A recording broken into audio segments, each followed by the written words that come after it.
ಒಬ್ಬರು public ರೆಪ್ರೆಸೆಂಟೇಟಿವ್ಗೆ security ಇಲ್ಲ ಅಂದರೆ ಇನ್ನು ಕಾಮನ್ ಮ್ಯಾನ್ ಇನ್ನು ನಿಮ್ಮಂಥವ್ರಿಗೆ ಸೆಕ್ಯೂರಿಟಿ ಹೆಂಗೆ ಬರುತ್ತೆ? ಡಿ ಕೆ ಸುರೇಶ್ ಮಾಡಿಸ್ತಾರೆ, ಡಿ ಕೆ ಶಿವಕುಮಾರ್ ಮಾಡಿಸ್ತಾರೆ ಅಂತ ಇವರೇನು ನೋಡ್ಕೊಂಡು ಬಂದಿದ್ದಾರೆ ಹೇಳೋದಕ್ಕೆ?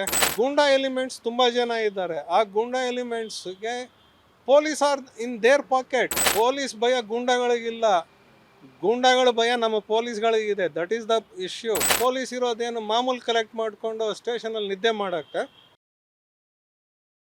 ಸರ್, ಮುನಿರತ್ನ ಅವರಿಗೆ ಇವತ್ತು ಲೆಗ್ಗೆರೆಯಲ್ಲಿ ಕೋಳಿ ಮೊಟ್ಟೆಯಿಂದ ಹೊಡೆದಿದ್ದಾರೆ. ಸೊ ನೀವು ಕೂಡ ನೋಡಿರ್ತೀರಾ, ಏನ್ ಹೇಳ್ತೀರಾ ಇದ್ರ ಬಗ್ಗೆ? ಇದ್ರ ಬಗ್ಗೆ ಹೇಳೋದು ಒಂದೇ ಒಂದು, it is the failure of our police intelligence. ಯಾಕಂದರೆ ಒಬ್ಬರು ಪಬ್ಲಿಕ್ ರೆಪ್ರೆಸೆಂಟೇಟಿವ್ಗೆ ಏನು ಸೆಕ್ಯೂರಿಟಿ ಕೊಡಬೇಕೋ ಅದು ನಮ್ಮ police they have failed utterly in this case. I demand the resignation of both home minister mister Parameshwar and also our commissioner mister B Dayanand. ನೋಡೋದಕ್ಕೆ strict ಸ್ಮಾರ್ಟಾಗಿ ಕಾಣೋದಕ್ಕೆ ಅವರು ಪೊಲೀಸ್ ಕಮಿಷನರ್ ಅನ್ನಿಸ್ಕೊಳ್ಳೋದ್ರಲ್ಲಿ is unfit. I demand is immediate suspension and it's a failure of intelligence wing. ಒಬ್ಬರು public ರೆಪ್ರೆಸೆಂಟೇಟಿವ್ಗೆ security ಇಲ್ಲ ಅಂದರೆ ಇನ್ನು common man ಇನ್ನು ನಿಮ್ಮಂಥವ್ರಿಗೆ ಸೆಕ್ಯೂರಿಟಿ ಹೆಂಗೆ ಬರುತ್ತೆ?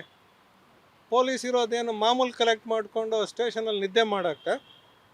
It is their duty to catch hold of the goonda elements and tame them. ಹಾಗೆ ಮಾಡಿಲ್ಲ, ಅದಕ್ಕೆ ಇದಾಗಿದೆ.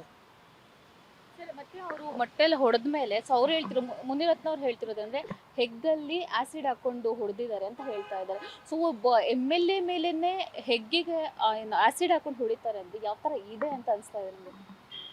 ಅವರು ಆ್ಯಸಿಡ್ ಹಾಕೊಂಡು ಹೊಡೆದಿದ್ದಾರೆ ಅಂತ ಅವ್ರು ಹೇಳ್ಬೋದು. ಅವ್ರು ಹೇಳ್ದಷ್ಟು ಮಾತ್ರಕ್ಕೆ ಅದು ನಿಜ ಇರೋಕ್ಕೆ ಸಾಧ್ಯ ಇಲ್ಲ. That should be tested. ಅವ್ರು ಯಾರನ್ನು ಹಾಕೊಂಡು ಹೊಡೆದಿದ್ದಾರೆ ಅಂದರೆ the conspiracy should be investigated. ಯಾರು ಏನು ಅನ್ನೋದನ್ನು ನಾವು ತಿಳ್ಕೋಬೇಕು ಅಂದರೆ ಒಂದು ಕಾಮನ್ ಇನ್ವೆಸ್ಟಿಗೇಟಿಂಗ್ ಏಜೆನ್ಸಿ ಅಂದರೆ ಇದನ್ನು CBIಗೆ ಕೊಡಬೇಕು.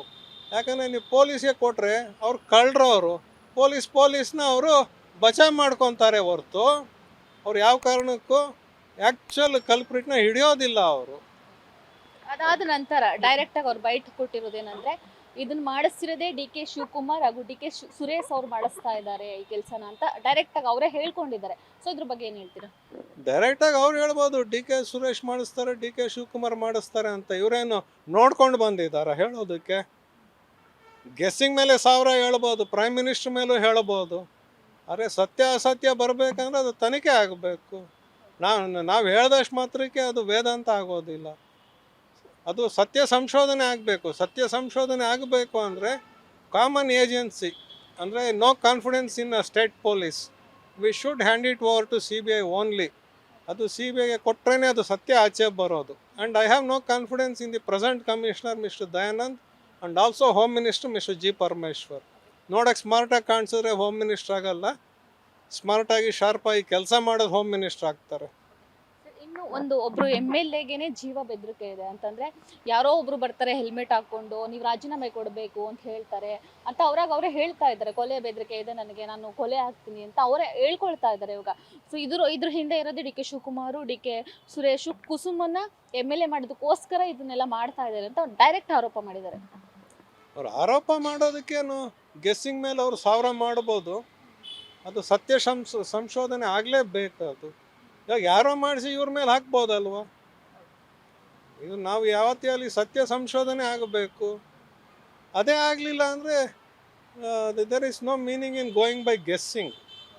ಕಾನ್ಸ್ಪಿರಸಿ ಯಾರು ಮಾಡಿರೋದು, ಯಾವತ್ತಿಂದ ಮಾಡಿದ್ದಾರೆ, ಇವತ್ತು ಈ ಫಂಕ್ಷನ್ ಆಗುತ್ತೆ ಅನ್ನೋದು ಅದು ಯಾರಿಗೆ ಗೊತ್ತಿರುತ್ತೆ? ಇವ್ರು ಇಂಥ ಟೈಮ್ಗೆ ಇಲ್ಲಿ ಬರ್ತಾರೆ ಅಂತ ಹೆಂಗೆ ಅವ್ರಿಗೆಲ್ಲ ಗೊತ್ತಾಯಿತು? ಇದೆಲ್ಲನೂ ತಿಳ್ಕೋಬೇಕು. ಇಲ್ಲಿ ಗೂಂಡಾ ಎಲಿಮೆಂಟ್ಸ್ ತುಂಬ ಜನ ಇದ್ದಾರೆ. ಆ ಗೂಂಡಾ ಎಲಿಮೆಂಟ್ಸ್ಗೆ police are in their pocket. Police ಭಯ ಗೂಂಡಾಗಳಿಗಿಲ್ಲ, ಗೂಂಡಾಗಳ ಭಯ ನಮ್ಮ ಪೊಲೀಸ್ಗಳಿಗಿದೆ. That is the issue. ಇನ್ನು ರಾಜಕಾರಣ ವ್ಯಕ್ತಿಗಳಿಗೆ ಈ ತರ ಹಲ್ಲೆಗಳಾಗ್ತಾ ಇದೆ. ಸೊ ಇವಾಗ ಮುನಿರತ್ನ ಇರ್ಬೋದು, ಸಿಟಿ ರವಿ ಇರ್ಬೋದು, ಸೊ ಅವ್ರದ್ದು ಒಂದು ಇನ್ಸಿಡೆಂಟ್ ಆಯಿತು, ನಿಮ್ಗೆ ಅದು ಕೂಡ ಗೊತ್ತಿರುತ್ತೆ. ಇನ್ನು ಈ ಥರ ರಾಜಕೀಯ ವ್ಯಕ್ತಿಗಳಿಗೆ ನಡೀತಾ ಇದ್ರೆ ಅಂದರೆ ಸಾಮಾನ್ಯ ಜನಗಳ ಪರಿಸ್ಥಿತಿ ಯಾವ ಥರ ಆಗ್ಬೋದು ಅಂತ. ಯಾಕಂದರೆ ಅವ್ರನ್ನೇ ನೋಡಿ ಭಯ ಪಡ್ತಾ ಇಲ್ಲ ರಾಜಕೀಯ ವ್ಯಕ್ತಿಗಳನ್ನೇ ಅಂತ. ಇಲ್ಲ, ನಾವು ಹಾಗೆ ಹೇಳಬೇಕನ್ನೋದಾದರೆ ಸಾಮಾನ್ಯ ವ್ಯಕ್ತಿಗಳಿಗೆ ಸೆಕ್ಯೂರಿಟಿ ಇಲ್ಲ. 77 ವರ್ಷ ಆಗಿದೆ ಸ್ವಾತಂತ್ರ್ಯ ಬಂದು.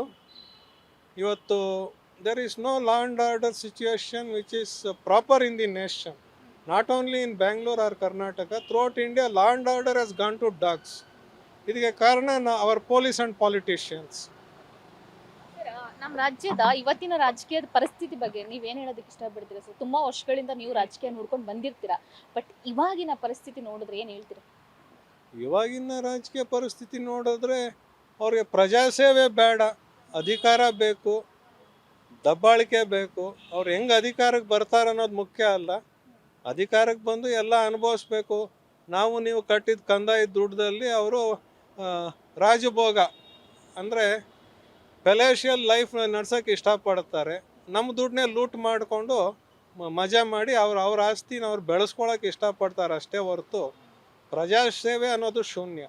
Beet plus Karnataka.